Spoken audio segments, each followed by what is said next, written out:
Patulog siya sa Diyos, gikuha ang iyang gusok, dayo dito gitukod si Iba.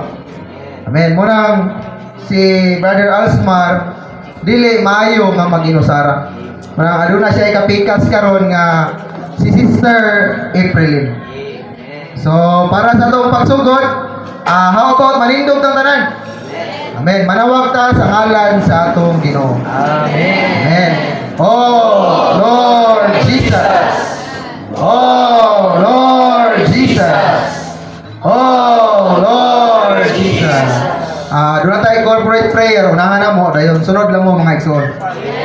Oh Lord Jesus. Oh Lord Jesus. Oh Lord Jesus.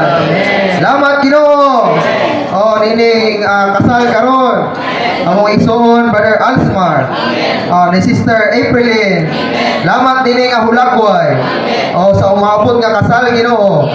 Kasal sa Kordero. Kasal nimo og sa iglesia. Lord, ini nga kasal. Among itugyan diha nimo. Mahimo kining panalangin. Panalangin diha sa iglesia. Dada silang duha Ginoo. Magamit yun sa imong pamatigayon. Oh Lord Jesus, Ikaw ang sentro realidad.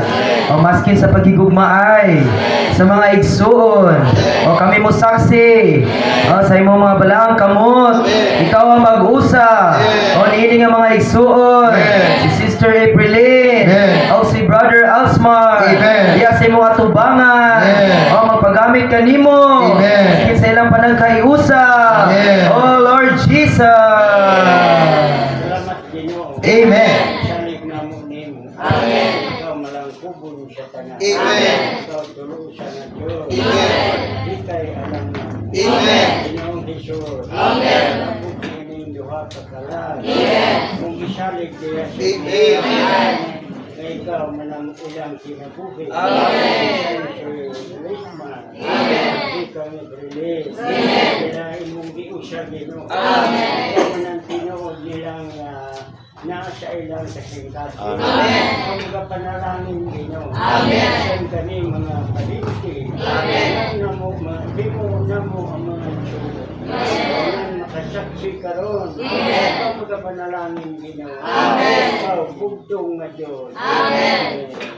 Amen. Salamat niini nga kahigayunan.